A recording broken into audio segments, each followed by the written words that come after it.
Anxiety, social anxiety, chronic anxiety, the whole thing, right? It's a nervous system state. And in this video, I want to talk to you and share with you about what to do about it. And is there something to do about it? And is the term do something about it, is that the right term? Is that the right mindset? When we think of doing something about anxiety, we tend to think of an action that we take to get a result. You know, maybe it's a technique, maybe it's some sort of breath work, a meditation. And we're coming from this point of view that we, the part of us that can take action and control the situation, is going to be the solution. But that might actually be part of the reason why you're still in the loop. You're still in that anxiety loop. You might have tried those meditations, the breath work. You might have tried different, techniques of catching your thoughts and reframing them and all sorts of different things. But for some reason, it's just not working. So it's not that these things don't work. It's that it's the mindset of wanting to have a result from that, right? And when you don't get that result, or you do get a result, right? You get that temporary relief, but it comes back later. The anxiety, the symptoms start coming back. You start feeling closed in the public. Your tension's coming back. Your shortness of breath is coming back, and your emotions are there. It all starts coming back, these symptoms. You start to realize, or you start to think that, oh, this doesn't work. That technique didn't work. I need something different. I need to try this yoga. I need to try, I need to go out and change my mindset in a way where I am pushing myself past it. I am pushing myself through it. And then that doesn't help because, we tried these different things, these techniques with that same mindset. We're going to end up with the same result. We end up back in the same place. And this is because when you're pushing up against anxiety, when you're pushing up against the chronic anxiety, it comes right back to you. Just as strong or even more strong.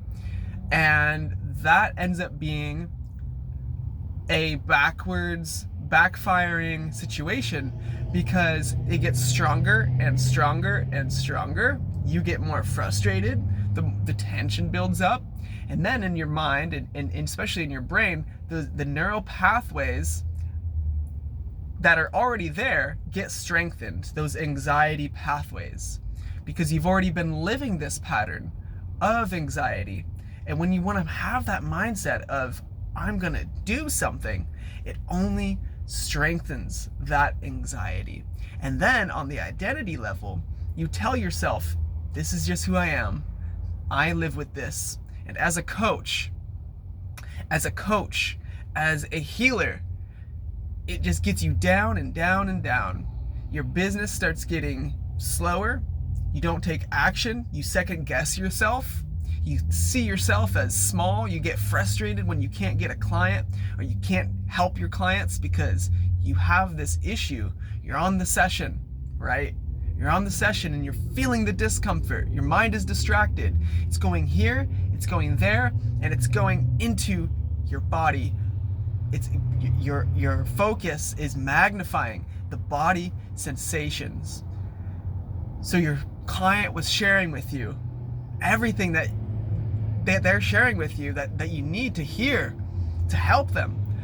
But it goes in one ear and goes out the other ear. And then you sort of got to reframe and, just kind of hold yourself together and be like, okay, yeah, I see, blah, blah, blah. You're explaining, you're kind of trying to reflect off of what they're saying.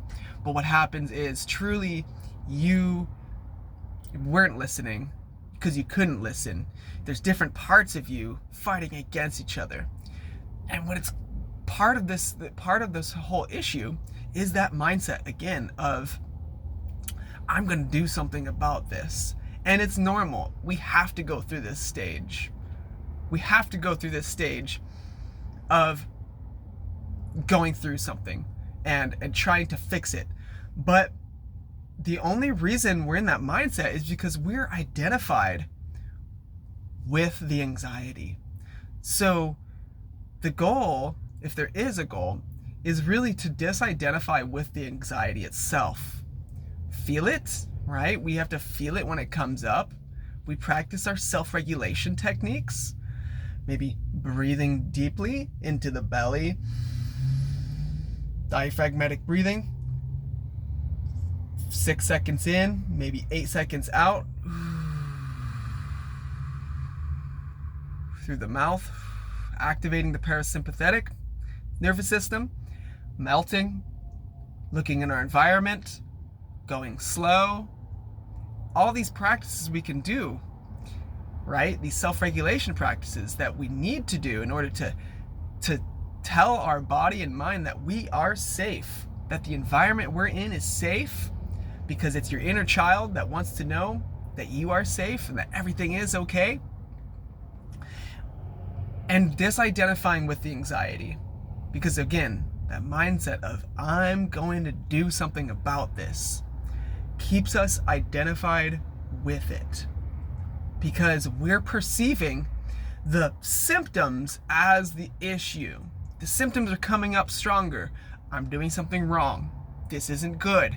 And then it goes on and on and on. The emotions start coming up. It gets way overwhelming. We stress ourselves out. And then all of a sudden, we look around, we haven't got much done. Our business is slowing down. And we're at a point where we're so frustrated because we just want to get this to go. We just want to get the business going. And maybe you've already had your business going, right? You got to a certain point, but now you're so stressed out that the anxiety is just out of proportion compared to what you can handle. But again, the goal is to come back into the body and practice the self-regulation techniques. Allow your body to truly regulate itself, come into a regulated state, and disidentify with the anxiety that's happening. It's happening, but it's not you.